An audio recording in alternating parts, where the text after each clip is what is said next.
ಮುಖ್ಯಮಂತ್ರಿಯಾಗಿ ಮೊದಲ ದಿನವೇ ಡಿ.ಕೆ. ಶಿವಕುಮಾರ್ ಭರ್ಜರಿ ಘೋಷಣೆಗಳನ್ನ ಮಾಡಿದ್ದಾರೆ. ಮತ್ತೊಂದು ಕಡೆ ಉಳಿದ ಮಂತ್ರಿ ಸ್ಥಾನಗಳನ್ನ ತುಂಬೋಕೆ ಒತ್ತಡ ಜಾಸ್ತಿ ಆಗಿದೆ. ಖಾತೆ ಹಂಚಿಕೆಯಲ್ಲೂ ಖ್ಯಾತೆ ಶುರುವಾಗಿದೆ. ಮತ್ತೊಂದು ಕಡೆ ನರೇಂದ್ರ ಮೋದಿ ಬುಡವನ್ನ ಅಳ್ಳಾಡಿಸಿನಿ, ದೆಹಲಿಗೆ ಬಂದು ನರೇಂದ್ರ ಮೋದಿ ಖಾಲಿ ಮಾಡಿಸಿನಿ ಅಂತ ಮಮತಾ ಬ್ಯಾನರ್ಜಿ ಪಾರ್ಟಿಯಿಂದನೇ ಟಿಎಂಸಿ ಶಾಸಕರು ಖಾಲಿ ಆಗ್ತಾ ಇದ್ದಾರೆ. ಸೊ ಈಗ ಮತ್ತಷ್ಟು ರಾಜಕೀಯ ಸುದ್ದಿಗಳಿದೆ. ಅಣ್ಣಾಮಲೈ ಬಿಜೆಪಿಗೆ ಗುಡ್ ಬೈ ಹೇಳಿ ಹೊಸ ಹಾದಿಗೆ ಮುನ್ನುಗ್ತಾ ಇದ್ದಾರೆ.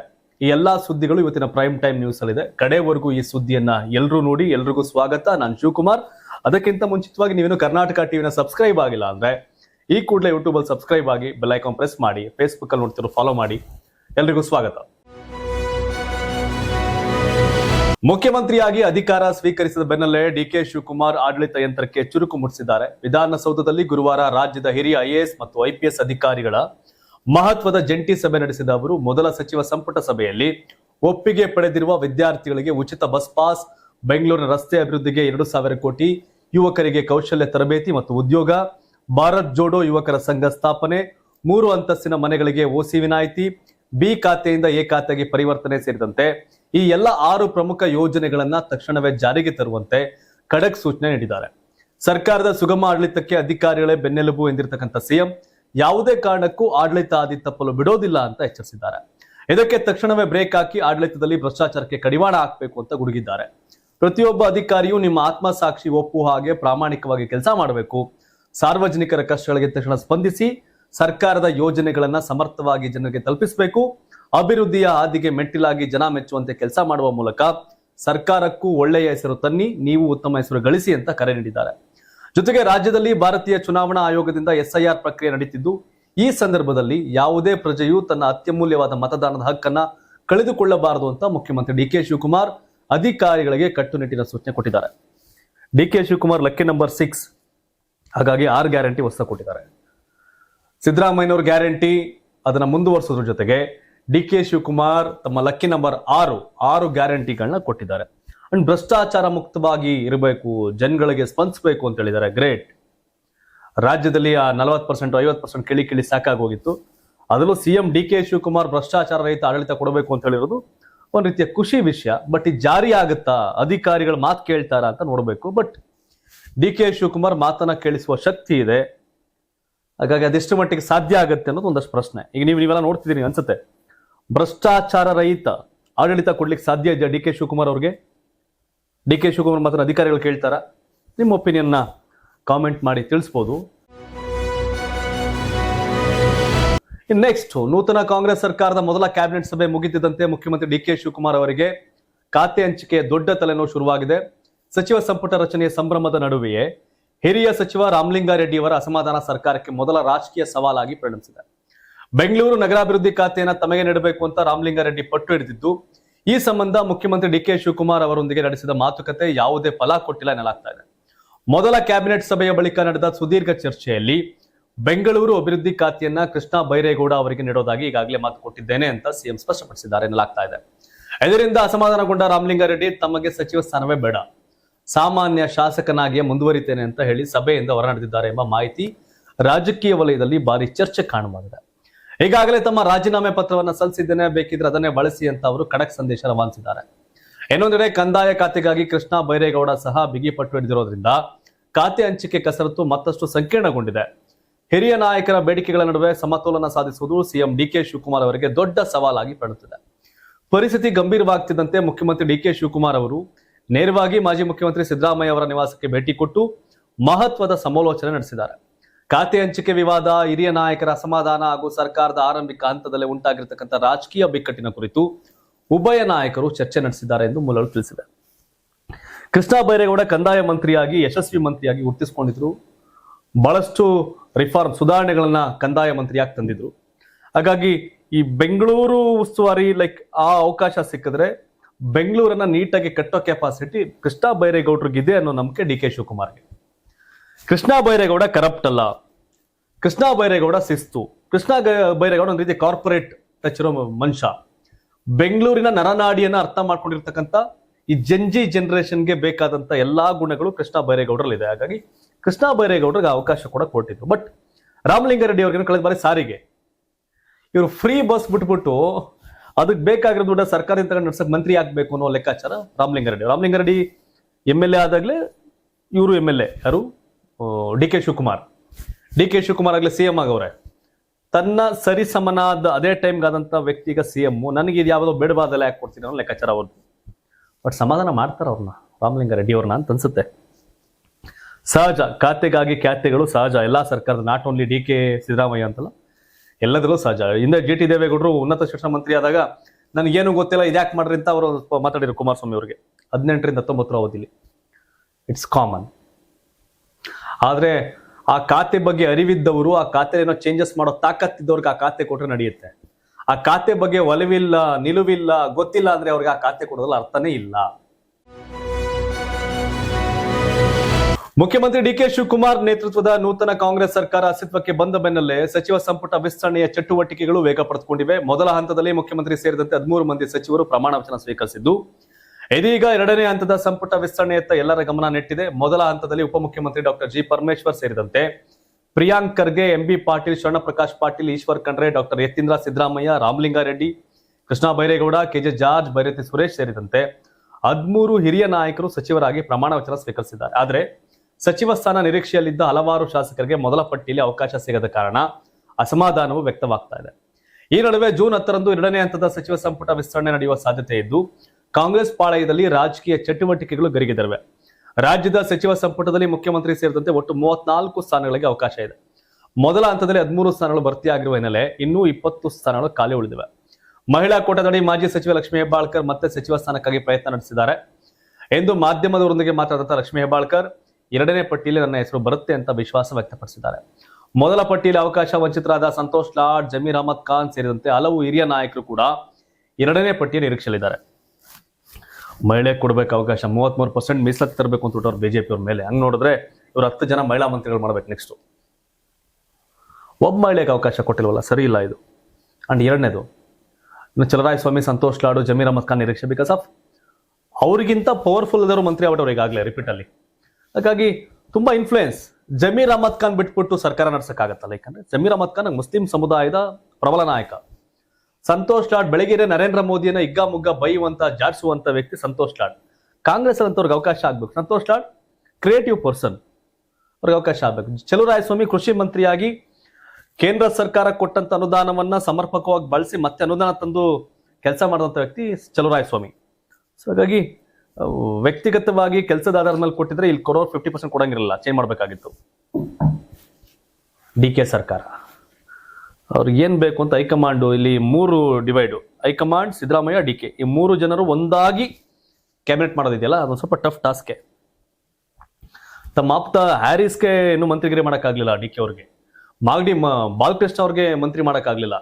ಸೊ ಎಲ್ಲ ಮುಂದಿನ ಹಂತಗಳಲ್ಲಿದೆ, ನೋಡ್ಬೇಕು ಅದು ಹೆಂಗೆ ಎಷ್ಟು ಮಟ್ಟಿಗೆ ಇದಾಗುತ್ತೆ ಅಂತ ನೋಡ್ಬೇಕು. ಅಂತೂ ಇಂತೂ ಕಾಂಗ್ರೆಸ್ನಲ್ಲಿ ನಾಯಕತ್ವ ಬದಲಾಯಿತು. DK ಶಿವಕುಮಾರ್ ಅವರ CM ಆಸೆ ಕೂಡ ಈಡೇರಿತು. ಆದ್ರೆ ಹಲವು ವರ್ಷಗಳಿಂದಲೇ KPCC ಅಧ್ಯಕ್ಷ ಸ್ಥಾನದ ಮೇಲೆ ಕಣ್ಣಿಟ್ಟಿದ್ದ ಬೆಳಗಾವಿ ಸಾಹುಕಾರ ಸತೀಶ್ ಜಾರಕಿಹೊಳಿ ಕನಸು ಮಾತ್ರ ನನಸಾಗ್ಲಿಲ್ಲ. ಈ ಬಗ್ಗೆ ಸುದ್ದಿಗೋಷ್ಠಿಯಲ್ಲಿ ಸತೀಶ್ ಜಾರಕಿಹೊಳಿ ಸ್ಪಷ್ಟನೆ ಕೊಟ್ಟಿದ್ದಾರೆ. ಈಗಾಗಲೇ 3 ವರ್ಷ ಲೋಕೋಪಯೋಗಿ ಖಾತೆಯಲ್ಲಿ ಕೆಲಸ ಮಾಡಿದ್ದೇನೆ, ಈಗ ಖಾತೆ ಹಂಚಿಕೆ ಬಗ್ಗೆ CM ಏನ್ ಮಾಡ್ತಾರೆ ನೋಡೋಣ. ನನಗೆ KPCC ಅಧ್ಯಕ್ಷ ಸ್ಥಾನ ಕೈ ತಪ್ಪಿದ್ದಲ್ಲ, ಹೈಕಮಾಂಡ್ ನಾಯಕರು 1 man 1 post ಅಷ್ಟೇ ಅನ್ನೋ ಮಾತನ್ನ 2 ತಿಂಗಳಿಂದ ಹೇಳ್ತಿದ್ದಾರೆ. DKಶಿ ಅವರು ಬಂದಾಗ ಕಾರಣಗಳಿದ್ವು, ಮಂತ್ರಿ ಆಗಿಲ್ಲ ಅಂದ್ರೆ KPCC ಅಧ್ಯಕ್ಷ ಆಗ್ತಿದ್ದೆ, ನನಗೆ ಮಂತ್ರಿ ಸ್ಥಾನವೂ ಬೇಕಿತ್ತು ಎಂದು ಜಾರಕಿಹೊಳಿ ಅವರು ಸ್ಪಷ್ಟನೆ ನೀಡೋ ಪ್ರಯತ್ನ ಮಾಡಿದ್ದಾರೆ. ನಾನೇನು CM ಕಾಂಪಿಟೇಟರ್ ಅನ್ನೋದನ್ನ ತೋರಿಸಲು KPCC ಅಧ್ಯಕ್ಷ ಸ್ಥಾನ ಕೇಳಿಲ್ಲ. ಸಿದ್ದರಾಮಯ್ಯ CM ಆಗೋಕೆ ಈ ಹಿಂದೆ ಅಧ್ಯಕ್ಷರಾಗಿದ್ರ, CM ಆಗೋಕೆ ಅಧ್ಯಕ್ಷ ಆಗ್ಬೇಕು ಅಂತೇನಿಲ್ಲ, ನನಗೆ ಅಧ್ಯಕ್ಷ ಸ್ಥಾನದ ಜೊತೆಗೆ ಸಚಿವ ಸ್ಥಾನ 2 ಬೇಕು ಅಂತ ಹೇಳಿದ್ದೆ ಅಂತ ಜಾರಕಿಹೊಳಿ ನಾನು ಮನಸ್ಸು ಮಾಡಿದ್ರೆ KPCC ಅಧ್ಯಕ್ಷನಾಗ್ತಿದ್ದೆ ಎನ್ನುವಂತೆ ಮಾತನಾಡಿದ್ದಾರೆ. KPCC ಸ್ಥಾನ ಕೈ ತಪ್ಪಿತು, ಮುಂದೆ 2028ಕ್ಕೆ ಸತೀಶ್ ಜಾರಕಿಹೊಳಿ CM ಆಗ್ತಾರಾ ಅನ್ನೋ ಪ್ರಶ್ನೆ ಉತ್ತರಿಸಿ ಸತೀಶ್ ಜಾರಕಿಹೊಳಿ ಅವರು ನೋಡೋಣ, ಇನ್ನು 2 ವರ್ಷಗಳು ಇದೆ, BK ಹರಿಪ್ರಸಾದ್ ಮುಂದೆ CM ಯಾಕೆ ಆಗ್ಬಾರ್ದು ಎಂದು ಪ್ರಶ್ನೆ ಮಾಡಿದ್ದಾರೆ. ಇದೇ ವೇಳೆ ಜಮೀರ್ ಆಡಿಯೋ ವೈರಲ್ ಬಗ್ಗೆಯೂ ಮಾತನಾಡಿದಂತ ಸತೀಶ್ ಜಾರಕಿಹೊಳಿ ಅವರು ಜಮೀರ್ ಅಹಮದ್ ಅವರ ಶಕ್ತಿ ನಮ್ಗೆ ಅವಶ್ಯಕತೆ ಇದೆ, ಜಮೀರ್ ಆಡಿಯೋ ವೈರಲ್ ಹಿಂದೆ ಕೈವಾಡ ಇದ್ದೇ ಇದೆ ಎಂದಿದ್ದಾರೆ. BJP ಅವ್ರ ಕೈವಾಡ ಅಲ್ಲ, JDS ಕೈವಾಡ ಅಲ್ಲ. ಜಮೀರ್ ಅಹಮದ್ ಖಾನ್ ಅವ್ರನ್ನ ಮಟ್ಟ ಹಾಕಕ್ಕೆ, ಅವಾಯ್ಡ್ ಮಾಡಕ್ಕೆ, ತುಳಿಯಕ್ಕೆ ಕಾಂಗ್ರೆಸ್ನವ್ರದೇ ಕೈವಾಡ. ಜಮೀರ್ ಅಹಮದ್ ಖಾನ್ ಎದುರಾಕೊಂಡ್ರೆ ಏನಾಗುತ್ತೆ ಅಂತ ಹಿಂಗೆ ಎದುರಾಕೊಂಡ್ರೆ ಮುಂದಿನ ಎಲೆಕ್ಷನ್ ಗೊತ್ತಾಗುತ್ತೆ. ನಾನ್ ಜಮೀರ್ ಅಹಮದ್ ಖಾನ್, ಕ್ಲೀನ್ ಕೃಷ್ಣಪ್ಪ ಹಿಂಗೆ ಹಂಗೆ ಅಂತ ಹೇಳ್ತಾ ಇಲ್ಲ, ಬಟ್ ಆ ಪಾರ್ಟಿಗೆ ಒಂದು ಶಕ್ತಿ, ಕಾಂಗ್ರೆಸ್ಗೆ ಶಕ್ತಿ ಜಮೀರ್ ಅಹಮದ್ ಖಾನ್, ಮುಸಲ್ಮಾನರ ನಾಯಕ ಜಮೀರ್ ಅಹಮದ್ ಖಾನ್. 85 ಲಕ್ಷ ಮುಸಲ್ಮಾನರು ಒಂದು 35 ಲಕ್ಷ ಓಟನ್ನ ಟರ್ನ್ ಮಾಡೋ ಕೆಪಾಸಿಟಿ ಇರೋ ವ್ಯಕ್ತಿ ಜಮೀರ್ ಅಹಮದ್ ಖಾನ್. ಅಂದ್ರೆ ಕಾಂಗ್ರೆಸ್ಗೆ ಗೊತ್ತಾಗ್ಲಿಲ್ವೇ? ಅದು ಗೊತ್ತು. ಈ ಸೇಡಿನ ನಡುವೆ, ಸಿಟ್ಟಿನ ನಡುವೆ, ಷಡ್ಯಂತ್ರ ನಡುವೆ ಎಲ್ಲರ ವಿರುದ್ಧ ಮಾಡ್ತಾರೆ, ಎಲ್ಲರ ವಿರುದ್ಧ ಷಡ್ಯಂತ್ರ ಮಾಡ್ತಾರೆ. ಹಾಗಾಗಿ ಜಮೀರ್ ಅಹಮದ್ ಖಾನ್ ವಿರುದ್ಧ ಕಾಂಗ್ರೆಸ್ನಲ್ಲೇ ಒಂದು ರೀತಿ ಷಡ್ಯಂತ್ರ ಆಯಿತು. ಅದರ ಪರಿಣಾಮ ಸದ್ಯಕ್ಕೆ ತಪ್ಪಿದೆ. ನೆಕ್ಸ್ಟ್ ವಿಸ್ತರಣೆ ಆದಾಗ ಜಮೀರ್ ಅಹಮದ್ ಖಾನ್ ಇಲ್ಲದೆ ಕ್ಯಾಬಿನೆಟ್ ಇದ್ರೆ, ಜಮೀರ್ ಇಲ್ಲದ ಕಾಂಗ್ರೆಸ್, ಜಮೀರ್ ಇಲ್ಲದ ಕ್ಯಾಬಿನೆಟ್, ಕಾಂಗ್ರೆಸ್ಗೆ ಲಾಸೆ. ರಾಜ್ಯ ಕಾಂಗ್ರೆಸ್ನ ಹೊಸ ಸಾರಥಿಯಾಗಿ ಹಿರಿಯ ನಾಯಕ ಬಿಕೆ ಹರಿಪ್ರಸಾದ್ ಪಟ್ಟಕ್ಕೇರಿದ್ದಾರೆ. ಕೆಪಿಸಿಸಿ ಹೊಣೆ ಹೊತ್ತಿರ್ತಕ್ಕಂಥ ಬಿಕೆ ಹರಿಪ್ರಸಾದ್ ಅಧಿಕಾರ ವಹಿಸಿಕೊಂಡ ಮೊದಲ ದಿನವೇ ಪಕ್ಷದ ಸಚಿವ ಸ್ಥಾನ ವಂಚಿತರಿಗೆ ಮತ್ತು ಅಧಿಕಾರದ ಆಸೆಯಲ್ಲಿರೋ ನಾಯಕರಿಗೆ ಅತ್ಯಂತ ಕಠಿಣ ಸಂದೇಶ ರವಾನಿಸಿದ್ದಾರೆ. ಯಾರಿಗೆ ಅಧಿಕಾರ ಮತ್ತು ಸ್ಥಾನಮಾನ ಬೇಕು ಅವರು ಸಿಎಂ ಡಿಕೆ ಶಿವಕುಮಾರ್ ಜೊತೆಗೆ ಹೋಗಿ ಪಕ್ಷವನ್ನ ಸದೃಢವಾಗಿ ಬೆಳೆಸಬೇಕು ಅನ್ನೋರು ಮಾತ್ರ ನಮ್ಮ ಜೊತೆಗೆ ಬನ್ನಿ ಅಂತ ಹೇಳುವ ಮೂಲಕ ಸಚಿವ ಆಕಾಂಕ್ಷಿಗಳಿಗೆ ನೇರವಾಗಿಯೇ ಬಿಸಿ ಮುಟ್ಟಿಸಿದ್ದಾರೆ. ತಮ್ಮ ಎಕ್ಸ್ ಖಾತೆಯಲ್ಲಿ ಸುದೀರ್ಘ ಪೋಸ್ಟ್ ಒಂದನ್ನು ಹಂಚಿಕೊಂಡಿರ್ತಕ್ಕಂಥ ಕೆಪಿಸಿಸಿ ನೂತನ ಅಧ್ಯಕ್ಷರು ಸರ್ಕಾರದಲ್ಲಿ ಈಗಾಗಲೇ ಬೇರೆ ಬೇರೆ ಕೆಲಸ ಮಾಡಿದವರು ಈಗ ಪಕ್ಷ ಸಂಘಟನೆಗೆ ಒತ್ತು ನೀಡಬೇಕು, ನಾವೆಲ್ಲರೂ ಸೇರಿ ರಾಹುಲ್ ಗಾಂಧಿ ಅವರ ಹೋರಾಟಕ್ಕೆ ಶಕ್ತಿ ತುಂಬಬೇಕಿದೆ ಅಂತ ಕಳಕಳಿಯ ಮನವಿ ಮಾಡಿದ್ದಾರೆ. ಜೊತೆಗೆ ದೇಶದಲ್ಲಿ ನಡೆದಿರತಕ್ಕಂಥ ದ್ವೇಷದ ರಾಜಕಾರಣ ಮತ್ತು ಧ್ರುವೀಕರಣದ ವಿರುದ್ಧ ಹೋರಾಡೋಕೆ ನನಗೆ ಈಗ ಜವಾಬ್ದಾರಿ ಸಿಕ್ಕಿರುವುದು ದೊಡ್ಡ ಸವಾಲು ಅಂತಲೂ ಹೇಳಿದ್ದಾರೆ. ನನಗೆ ಅಧಿಕಾರಕ್ಕಿಂತ ಸಿದ್ಧಾಂತ ದೊಡ್ಡದು, ಹುದ್ದೆಗಿಂತ ಜನರ ಹಿತ ಮುಖ್ಯ ಅಂತ ಬರೆಯುವ ಮೂಲಕ ತಾವೊಬ್ಬ ಖಡಕ್ ಲೀಡರ್ ಎಂಬುದನ್ನು ಹರಿಪ್ರಸಾದ್ ಹೇಳೋಕೊಟ್ಟಿದ್ದಾರೆ. ಸಂವಿಧಾನ ವಿರೋಧಿ ಪ್ರವೃತ್ತಿಗಳು ಹೆಚ್ಚಾಗುತ್ತಿರುವ ಇಂತಹ ಕಾಲದಲ್ಲಿ ನನಗೆ ರಾಜ್ಯ ಕಾಂಗ್ರೆಸ್ನ ನೇತೃತ್ವ ಸಿಕ್ಕಿರುವುದು ದೊಡ್ಡ ಸವಾಲಾಗಿದೆ. ಹಿಂದುಳಿದ ವರ್ಗಗಳು, ದಲಿತರು, ಅಲ್ಪಸಂಖ್ಯಾತರು, ರೈತರು ಮತ್ತು ಯುವ ಜನರ ಆಶೋತ್ತರಗಳನ್ನ ನಾನು ಬಲ್ಲೆ. ಸಂವಿಧಾನವೇ ನಮ್ಮ ದಾರಿ, ಸಾಮಾಜಿಕ ನ್ಯಾಯವೇ ನಮ್ಮ ಗುರಿ. ಈ ಸವಾಲನ್ನ ಕಾರ್ಯಕರ್ತರ ಬಲದಿಂದ ಯಶಸ್ವಿಯಾಗಿ ಎದುರಿಸ್ತೇನೆ. ಎಲ್ಲಾ ನಾಯಕರು ಹಾಗೂ ಪ್ರಜಾಪ್ರಭುತ್ವವಾದಿಗಳು ನನ್ನೊಂದಿಗೆ ಕೈ ಜೋಡಿಸಲಿದ್ದಾರೆ ಎಂಬ ನಂಬಿಕೆ ನನಗಿದೆ ಅಂತ ಬಿಕೆ ಹರಿಪ್ರಸಾದ್ ವಿಶ್ವಾಸ ವ್ಯಕ್ತಪಡಿಸಿದ್ದಾರೆ. ಪಾರ್ಟಿ ಕಟ್ಟಕ್ಕೆ ಭಾಷಣ ಮಾಡಿದ್ರೆ ಸಾಕಾಗಲ್ಲ, ಪಾರ್ಟಿ ಕಟ್ಟಕ್ಕೆ ವಿಶ್ವಾಸದಲ್ಲಿ ಹೋಗ್ಬೇಕಾಗತ್ತೆ. ಎದುರಿಸಿ ಬೆದರಿಸಿ ಮಾಡಕ್ಕೇನೂ ಆಗಲ್ಲ. ವಿಶ್ವಾಸದಲ್ಲಿ ಹೋದ್ರೆ ಏನ್ ಬೇಕಾದ್ರೂ ಮಾಡ್ಬೋದು. D K Shivakumar style D K ಶಿವಕುಮಾರ್ಗೆ ಹೋಗುತ್ತೆ. ಡಿ ಕೆ ಶಿವಕುಮಾರ್ ಮಾತಾಡೋದು ತಡ್ಕೊಳತ್ತೆ, ಎಲ್ಲರೂ ಹಂಗೆ ಮಾತಾಡಕ್ಕಾಗಲ್ಲ. ಸೊ ಹಾಗಾಗಿ ಇತ್ತೀಚಿನ 2-3 ದಶಕಗಳಲ್ಲಿ ಡಿ ಕೆ ಪಾರ್ಟಿ ಕಟ್ತಂಗೆ ಮತ್ತೊಬ್ಬ ಯಾರು ಕಟ್ತಾರೆ ಅನ್ನೋ ಸುಳ್ಳು. ಬಿ ಕೆ ಹರಿಪ್ರಸಾದ್ ಡಿಕೆನೆ ದಿನೇಶ್ ಗುಂಡೂರಾವ್. ಬಟ್ ಡಿ ಕೆನ ಮೀರಿಸಿ ಪಾರ್ಟಿ ಕಟ್ಟಕ್ಕೆ ಬೆಳೆಯಕ್ಕೆ ಅವಕಾಶ ಹರಿಪ್ರಸಾದ್ ಅವ್ರಿಗಿದೆ, ಬಹಳಷ್ಟು ಅವಕಾಶ ಸಿಕ್ಕಿದೆ ಅವ್ರಿಗೆ. ಸೊ ಹಾಗಾಗಿ ಸಂಘಟನಾತ್ಮಕವಾಗಿ ಗುಡ್, ಬಟ್ ಚುನಾವಣೆ ಫಲಿತಾಂಶಗಳು ಬಂದಾಗ ಬಹಳಷ್ಟು ಚುನಾವಣೆಗಳನ್ನ ಹರಿಪ್ರಸಾದ್ ಸೋತಿದ್ದಾರೆ. ಅವ್ರಿಗೆ ಸೋಲು, ಅವ್ರದ್ದು ತಮ್ಮನ ಸೋಲು, ಅವ್ರ ಸೋಲು, ಅವ್ರ ತಮ್ಮನ ಮಗನ ಸೋಲು, ಹಿಂಗೆ ಹರಿಪ್ರಸಾದ್ ಸುತ್ತ ಸೋಲುಗಳಿದೆ. ಆ ಸೋಲುಗಳು ಯಾಕಾಯ್ತು ಅಂತ ಪರಾಮರ್ಶೆ ಮಾಡ್ಕೊಂಡ್ರೆ ಅವ್ರ ಪಾರ್ಟಿ ಗೆಲ್ಸ್ಬೋದು. ನೋಡ್ಬೇಕೇನ್ ಮಾಡ್ತಾರೆ ಹರಿಪ್ರಸಾದ್ ಅಂತ.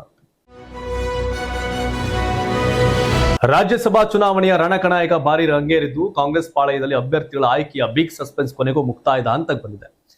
ದೆಹಲಿ ಮಟ್ಟದಲ್ಲಿ ನಡೆದಿರೋ ಹೈ ವೋಲ್ಟೇಜ್ ಕಸರತ್ತಿನ ಬಳಿಕ ಕಾಂಗ್ರೆಸ್ನಿಂದ ರಾಜ್ಯಸಭೆಯ ಮೊದಲ 2 ಸ್ಥಾನಗಳಿಗೆ ಎಐಸಿಸಿ ಅಧ್ಯಕ್ಷ ಮಲ್ಲಿಕಾರ್ಜುನ್ ಖರ್ಗೆ ಹಾಗೂ ಪ್ರಭಾವಿ ಯುವ ನಾಯಕ ಮನ್ಸೂರ್ ಅಲಿ ಖಾನ್ ಅವರ ಹೆಸರು ಬಹುತೇಕ ಫಿಕ್ಸ್ ಆಗಿದೆ. ಮಲ್ಲಿಕಾರ್ಜುನ್ ಖರ್ಗೆ ಅವರು ನಾಳೆ ಮಧ್ಯಾಹ್ನವೇ ಅಧಿಕೃತವಾಗಿ ತಮ್ಮ ನಾಮಪತ್ರವನ್ನ ಸಲ್ಲಿಕೆ ಮಾಡಲಿದ್ದಾರೆ ಎನ್ನಲಾಗ್ತಾ ಇದೆ. ಆದ್ರೆ ಇಡೀ ರಾಜಕೀಯ ವಲಯದ ಕುತೂಹಲ ಕೆರಳಿಸಿರ್ತಕ್ಕಂಥ 3ನೇ ಸ್ಥಾನದ ಲೆಕ್ಕಾಚಾರ, 3ನೇ ಸೀಟಿಗಾಗಿ ಆಂಧ್ರ ಪ್ರದೇಶ ಕಾಂಗ್ರೆಸ್ ಅಧ್ಯಕ್ಷೆ ವೈಎಸ್ ಶರ್ಮಿಳಾ ರೆಡ್ಡಿ ಹಾಗೂ ಹಿರಿಯ ನಾಯಕ ಪವನ್ ಖೇರಾ ಅವರ ಹೆಸರು ಭಾರಿ ರೇಸ್ನಲ್ಲಿದೆ. ಬಹುಶಃ ಪವನ್ ಖೇರಾ ಅಥವಾ ಶರ್ಮಿಳಾ ರೆಡ್ಡಿ ಅವರಲ್ಲಿ ಒಬ್ಬರು ಕೂಡ ನಾಳೆಯೇ ನಾಮಪತ್ರ ಸಲ್ಲಿಕೆ ಮಾಡುವ ಸಾಧ್ಯತೆ ದಟ್ಟವಾಗಿದೆ. ಇನ್ನೊಂದೆಡೆ ದೇವೇಗೌಡರು ರಾಜ್ಯಸಭೆಗೆ ಹೋಗ್ತಿರೋದಾಗಿ ಮಾಹಿತಿಗಳು ಹರಿದಾಡ್ತಿದ್ದು, ಆದರೆ ಅವರ ಹೆಸರು ಈ ಲಿಸ್ಟ್ ನಲ್ಲಿ ಕೇಳಿ ಬಂದಿಲ್ಲ. ಇನ್ನು ರಾಜ್ಯಸಭೆ ಚುನಾವಣೆಯಲ್ಲಿ ಯಾವುದೇ ಕಾರಣಕ್ಕೂ ಒಂದೇ ಒಂದು ವೋಟ್ ಕೂಡ ಮಿಸ್ ಆಗಬಾರದು ಅಂತ ಹೈಕಮಾಂಡ್ ಭರ್ಜರಿ ಮಾಸ್ಟರ್ ಪ್ಲಾನ್ ನಡೆದಿದೆ. ಈಗಾಗಲೇ ಎಲ್ಲಾ ಶಾಸಕರ ಅಭಿಪ್ರಾಯ ಸಂಗ್ರಹದ ಪ್ರಕ್ರಿಯೆ ಭರದಿಂದ ಸಾಗಿದ್ದು, ವಿರೋಧ ಪಕ್ಷಗಳ ತಂತ್ರಕ್ಕೆ ಕೌಂಟರ್ ಕೊಡಲು ಸಿದ್ಧತೆ ಮಾಡಿಕೊಳ್ಳಲಾಗಿದೆ. ಯಾವುದೇ ಅಡ್ಡ ಮತದಾನ ಅವಕಾಶ ಕೊಡದಂತೆ ತಾವು ನಿರೀಕ್ಷೆ ಮಾಡಿದ ಅಭ್ಯರ್ಥಿಗಳನ್ನೇ ಸುರಕ್ಷಿತವಾಗಿ ಮೇಲ್ಮನೆಗೆ ಕರೆಸಿಕೊಳ್ಳಬೇಕು ಅನ್ನೋದು ಮುಖ್ಯಮಂತ್ರಿಗಳು ಹಾಗೂ ಕೆಪಿಸಿಸಿ ಅಧ್ಯಕ್ಷರ ಪ್ಲಾನ್ ಆಗಿದೆ. 3 ಕಾಂಗ್ರೆಸ್ ಗೆಲ್ತಾರೆ, 1 NDA ಗೆಲ್ಲುತ್ತೆ, ಅದು ಬಿಜೆಪಿ. ದೇವೇಗೌಡರು, ಸುಮಲತಾ, ಡಿ ವಿ ಸದಾನಗೌಡರು ಅಷ್ಟೇ. ಇನ್ಯಾರು 5ನೇ ಕ್ಯಾಂಡಿಡೇಟ್ ಹಾಕ್ಬಿಟ್ಟು ಗೊಂದಲ ಮಾಡ್ಕೊಳಕ್ ಹೋಗಲ್ಲ. ಒಂದನ್ನು ಬಿಜೆಪಿ NDA ಅವರು ಕ್ಲಿಯರ್ ಮಾಡ್ಕೊಂಡು ಹೋಗ್ತಾರೆ. ತಮಿಳುನಾಡು ವಿಧಾನಸಭೆ ಚುನಾವಣೆಯಲ್ಲಿ ನಟ ದಳಪತಿ ವಿಜಯ್ ಅವರ ಪಕ್ಷ ಭರ್ಜರಿ ಬಹುಮತ ಪಡೆದು ಸರ್ಕಾರ ರಚಿಸಿರುವುದು ಇಡೀ ದೇಶಾದ್ಯಂತ ಸಖತ್ ಸೌಂಡ್ ಮಾಡ್ತಿದೆ. ಇತ್ತ ವಿಜಯ್ ಹೊಸ ಸರ್ಕಾರ ತನ್ನ ಕೆಲಸ ಆರಂಭಿಸುತ್ತಿದ್ರೆ, ಅತ್ತ ತಮಿಳುನಾಡು ರಾಜಕಾರಣದಲ್ಲಿ ಮತ್ತೊಂದು ಹೆಸರು ಭಾರಿ ಸಂಚಲನ ಸೃಷ್ಟಿ ಮಾಡಿದೆ. ಅದುವೇ ತಮಿಳುನಾಡು ಬಿಜೆಪಿಯ ಮಾಜಿ ಸಾರಥಿ ಕೆ ಅಣ್ಣಾಮಲೈ ಈಗ ಬಿಜೆಪಿಯಲ್ಲಿ ಇರ್ತಾರಾ ಅಥವಾ ಕಮಲಪಾಳ್ಯಕ್ಕೆ ಗುಡ್ ಬೈ ಹೇಳಿ ಹೊಸ ದಾರಿ ಹಿಡಿತಾರಾ, ಹೊಸ ಪಕ್ಷ ಸ್ಥಾಪನೆ ಮಾಡ್ತಾರಾ ಅನ್ನೋ ಕುತೂಹಲ ಇದೆ. ಅವರು ಶೀಘ್ರವೇ ಬಿಜೆಪಿಗೆ ಗುಡ್ ಬೈ ಹೇಳಿ ತಮ್ಮ ಪಾರ್ಟಿಯನ್ನ ಕಟ್ತಾರೆ. ಅದು ಅವರ ಲೆಕ್ಕಾಚಾರಗಳು ಗೊತ್ತು, ಈಗಾಗಲೇ ಏನೇನು ಮಾಡ್ತಿದ್ದಾರೆ ಅಂತ. ಬಿಜೆಪಿಯನ್ನ ತಮಿಳುನಾಡಲ್ಲಿ ಕಟ್ಟಿ ಅಧಿಕಾರಕ್ಕೆ ತರೋದು ಬಹಳ ಕಷ್ಟ. ಹಾಗಾಗಿ ತಮಿಳುನಾಡು ನೇಟಿವಿಟಿಗೆ ತಕ್ಕಂಥ ಪಕ್ಷವನ್ನ ಕಟ್ಟಬೇಕು, ಮೂವ್ಮೆಂಟ್ ಮಾಡಬೇಕು ಅನ್ನೋದು ಅಣ್ಣಾಮಲೈಯವರ ಲೆಕ್ಕಾಚಾರ. ಆ ADMK ಮಾತು ಕೇಳ್ಕೊಂಡು ಅಣ್ಣಾಮಲೈನ ಬಿಜೆಪಿಯವರು ಅಧ್ಯಕ್ಷ ಸ್ಥಾನ ಕೆಳಗಿಳಿಸಿದ್ರು, ಅವಮಾನ ಮಾಡಿದ್ರು. ಅವ್ರ ಅಣ್ಣಾಮಲೈ ಬೇಜಾರು ಮಾಡ್ಕೊಳ್ಳಿಲ್ಲ. ಹೈಕಮಾಂಡ್ಗೆ ಹೇಳಿ ಹೋಗು ಕಾರಣ ಗೊತ್ತಲ್ಲ, ಹೇಳಿ ಹೋಗು ಕಾರಣ ಅಂತ. ಇನ್ನೆರಡು ದಿನ ಕಾಯಿರಿ, ನಾನೇನ್ ಮಾಡ್ತೀನಿ ಗೊತ್ತಾಗುತ್ತೆ, ಎಲ್ಲಾ ಊಹಾಪೋಹಗಳಿದೆಯಲ್ಲ ಅದಕ್ಕೆಲ್ಲ ಉತ್ತರ ಸಿಗುತ್ತೆ ಅಂತ ಹೇಳಿದ್ದಾರೆ. ಅಣ್ಣಾಮಲೈ MLA ಸೋತಿದ್ದಾರೆ, ಅಣ್ಣಾಮಲೈ MP ಸೋತಿದ್ದಾರೆ. ಆದ್ರೆ ಅಣ್ಣಾಮಲೈ ತಮಿಳ್ನಾಡಿನ ಲೀಡರ್. MP MLA ದುಡ್ಡಿದ್ದವನು, ರಿಯಲ್ ಎಸ್ಟೇಟ್ ಅವನು, ದಂಧೆ ಮಾಡೋನು ಯಾವನ್ ಬೇಕಾದ್ರೆ MP MLA ಆಗ್ಬೋದು ದುಡ್ಡು ಇಟ್ಕೊಂಡು. ಲೀಡರ್ ಆಗದ್ ಕಷ್ಟ. ಆದ್ರೆ ಅಣ್ಣಾಮಲೈ ಒಬ್ಬ ಲೀಡರ್. ನಮ್ಮ ರಾಜ್ಯಕ್ಕೂ ಲೀಡರ್ಗಳು ಬೇಕಾಗಿದ್ದಾರೆ ಅಂತ. TVK ಮತ್ತು ಕಾಂಗ್ರೆಸ್ ನಡುವಿನ ಬೆಳೆಯುತ್ತಿರುವ ಪಾಲುದಾರಿಕೆಯನ್ನ ಹೊತ್ತೇಳುವ ಮಹತ್ವದ ರಾಜಕೀಯ ಸೂಚನೆಯಾಗಿ ಮುಖ್ಯಮಂತ್ರಿ ವಿಜಯ್ ಅವರು ತಮಿಳುನಾಡಿನಿಂದ ಖಾಲಿ ಇರುವ ಏಕೈಕ ರಾಜ್ಯಸಭಾ ಸ್ಥಾನವನ್ನು ತಮ್ಮ ಮೈತ್ರಿಕೂಟದ ಪಾಲುದಾರ ಕಾಂಗ್ರೆಸ್ಗೆ ಕೊಟ್ಟಿದ್ದಾರೆ. ಈ ನಿರ್ಧಾರವನ್ನು ಕಾಂಗ್ರೆಸ್ಗೆ ಪ್ರಮುಖ ಉತ್ತೇಜನ ಅಂತ ಪರಿಗಣಿಸಲಾಗ್ತಾ ಇದೆ. ತಮಿಳುನಾಡಲ್ಲಿ ಅಲ್ಪಸಂಖ್ಯಾತ TVK ಸರ್ಕಾರದ ಸ್ಥಿರತೆಗೆ ಕಾಂಗ್ರೆಸ್ ಬೆಂಬಲ ನಿರ್ಣಾಯಕವಾಗಿದೆ. ಆಡಳಿತ ಪಕ್ಷವು ಬಹುಮತದ ಕೊರತೆಯನ್ನು ಅನುಭವಿಸುತ್ತಿರುವುದರಿಂದ ಕಾಂಗ್ರೆಸ್ನ 5 ಶಾಸಕರು ಸರ್ಕಾರವನ್ನು ಉಳಿಸಿಕೊಳ್ಳುವಲ್ಲಿ ಪ್ರಮುಖ ಪಾತ್ರ ವಹಿಸುತ್ತಾರೆ. ಹಿರಿಯ ಕಾಂಗ್ರೆಸ್ ನಾಯಕ ಮತ್ತು ತಮಿಳುನಾಡು ಉಸ್ತುವಾರಿ ಗಿರೀಶ್ ಜೊಂಡಂಕರ್ ವಿಜಯ್ ಅವರನ್ನ ಭೇಟಿಯಾದ ಸ್ವಲ್ಪ ಸಮಯದ ನಂತರ ಏಕೈಕ ರಾಜ್ಯಸಭಾ ಸ್ಥಾನಕ್ಕೆ ಕಾಂಗ್ರೆಸ್ ಅಭ್ಯರ್ಥಿಯನ್ನು ಕಣಕ್ಕಿಳಿಸುವ ಬಗ್ಗೆ ನಿರ್ಧಾರ ಹೊರಬಿದ್ದಿದೆ. ಈ ಮೂಲಕ ಈ ಬಾರಿಯ ರಾಜ್ಯಸಭಾ ಚುನಾವಣೆಯಲ್ಲಿ TVK ಸ್ಪರ್ಧೆ ಮಾಡಲಿದೆ ಎಂಬ ಊಹಾಪೋಹಗಳಿಗೆ ತೆರೆಬಿದ್ದಿದೆ. ಕಾಂಗ್ರೆಸ್ ಪ್ರವೀಣ್ ಚಕ್ರವರ್ತಿ ಅವರನ್ನ ರಾಜ್ಯಸಭೆ ಚುನಾವಣೆಗೆ ಪಕ್ಷದ ಅಭ್ಯರ್ಥಿಯಾಗಿ ಆಯ್ಕೆ ಮಾಡುವ ಸಾಧ್ಯತೆ ಇದೆ ಅಂತ ಮಾತುಗಳು ಕೇಳಿ ಬರ್ತಿದೆ. ತಮಿಳುನಾಡಿನ ರಾಜಕೀಯ ಭೂದೃಶ್ಯವನ್ನ ಬದಲಾಯಿಸಿದ ಕಾಂಗ್ರೆಸ್ TVK ಮೈತ್ರಿಕೂಟವನ್ನ ರೂಪಿಸಲು ಪ್ರವೀಣ್ ಚಕ್ರವರ್ತಿ ಸಹಾಯ ಮಾಡಿದ್ದಾರೆ. ತಮಿಳುನಾಡು ವಿಧಾನಸಭೆಗೆ ಆಯ್ಕೆಯಾದ ನಂತರ ADMK ನಾಯಕ CV ಷಣ್ಮುಗಂ ಅವರು ರಾಜ್ಯಸಭೆ ಸ್ಥಾನಕ್ಕೆ ರಾಜೀನಾಮೆ ನೀಡಿದ್ರು. ಇದರಿಂದ ತೆರವಾಗಿರುವ ಸ್ಥಾನಕ್ಕೆ ಇದೇ ಜೂನ್ 18ರಂದು ಚುನಾವಣೆ ನಡೆಯಲಿದೆ.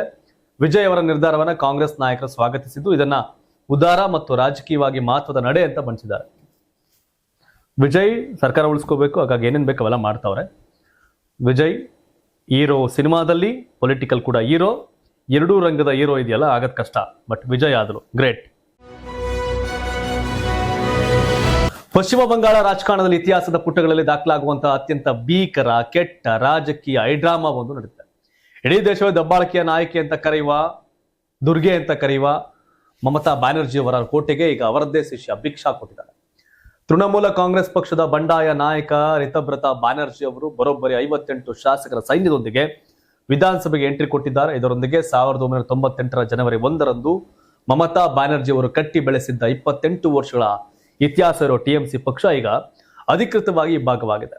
ಅಷ್ಟಕ್ಕೂ ಈ ಮಹಾದಂಗೆಗೆ ಕಾರಣವಾಗಿದ್ದು ಇತ್ತೀಚೆಗೆ ನಡೆದ ವಿಧಾನಸಭೆ ಚುನಾವಣೆಯಲ್ಲಿ TMC ಕಂಡ ಹೀನಾಯ ಸೋಲಿನ ಬೆನ್ನಲ್ಲೇ ಪಕ್ಷದೊಳಗೆ ಒಳಬೇಗುದಿ ಆರಂಭವಾಗಿದ್ದು, ಅದರಲ್ಲೂ ವಿಶೇಷವಾಗಿ ಮಮತಾ ಬ್ಯಾನರ್ಜಿ ಅವರ ಉತ್ತರಾಧಿಕಾರಿ ಸಂಸದ ಅಭಿಷೇಕ್ ಬ್ಯಾನರ್ಜಿ ಅವರ ಮಿತಿ ಮೀರಿದ ಪ್ರಭಾವದ ವಿರುದ್ಧ ಶಾಸಕರು ತೀವ್ರ ಆಕ್ರೋಶಗೊಂಡಿದ್ದು.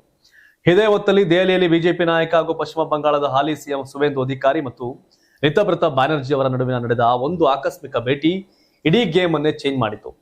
ಕೇವಲ 13 ದಿನಗಳ ಅತ್ಯಂತ ವೇಗದ ಆಪರೇಷನ್ ಮೂಲಕ 58 ಶಾಸಕರ ಸಹಿ ಸಂಗ್ರಹಿಸಿ ರಿತಬ್ರತ ಬ್ಯಾನರ್ಜಿ ಇತಿಹಾಸ ಸೃಷ್ಟಿಸಿದ್ದಾರೆ. ಆದರೆ ಕತೆ ಎಲ್ಲಿಗೆ ಮುಗಿಯಲ್ಲ. ಮಮತಾ ಪಾಳೆಯ ಕೂಡ ಸುಮ್ಮನೆ ಕೂತಿಲ್ಲ. ಮೇ 25ರಂದು ಸ್ಪೀಕರ್ಗೆ ಸಲ್ಲಿಸಲಾದ ದಾಖಲೆಗಳಲ್ಲಿ ಹಲವು ಶಾಸಕರ ಸಹಿಯನ್ನ ನಕಲು ಮಾಡಲಾಗಿದೆ ಅನ್ನೋ ಗಂಭೀರ ಆರೋಪ ಕೇಳಿಬಂದಿದೆ.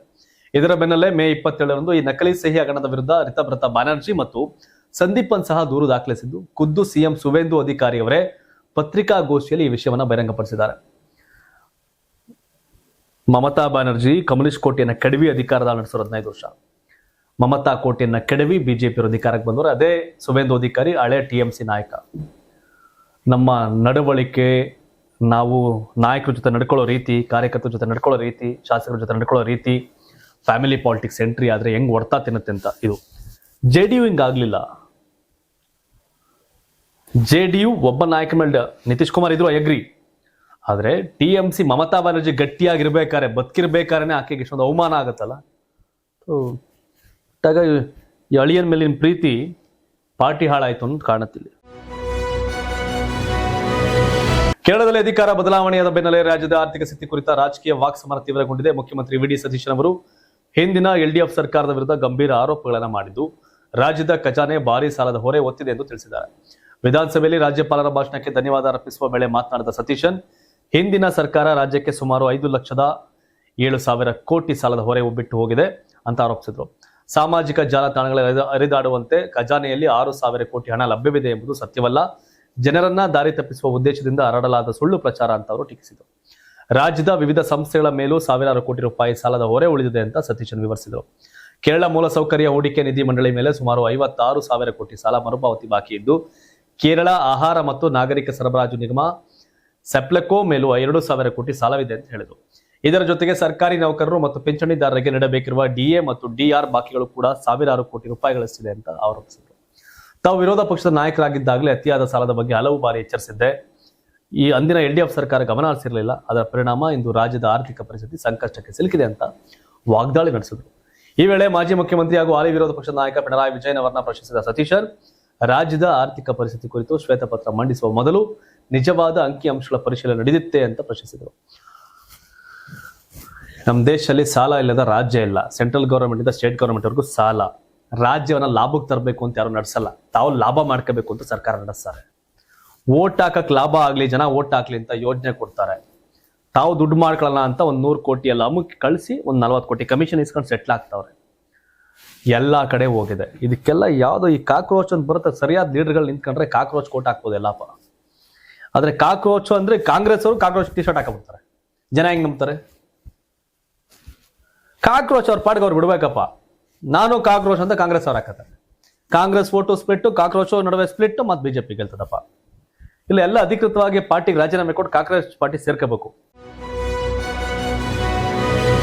ನೀವು ತಾವೇನು ಹೇಳ್ತೀರಿ ಬಗ್ಗೆ ಕಾಮೆಂಟ್ ಮಾಡಿ. ಏನ್ ನಿರೀಕ್ಷೆ ಇದೆ DK ಬಗ್ಗೆ? ಇನ್ಯಾರು ಮಂತ್ರಿಗಳಾಗಬೇಕು ಕಾಮೆಂಟ್ ಮಾಡಿ ಅಂತ ಹೇಳ್ತಾ ಸುದ್ದಿಯನ್ನು ಮುಗಿಸ್ತೇನೆ. ಧನ್ಯವಾದ. ಇದು ಕರ್ನಾಟಕ ಟಿವಿ, ಕನ್ನಡಿಗರ ಧ್ವನಿ.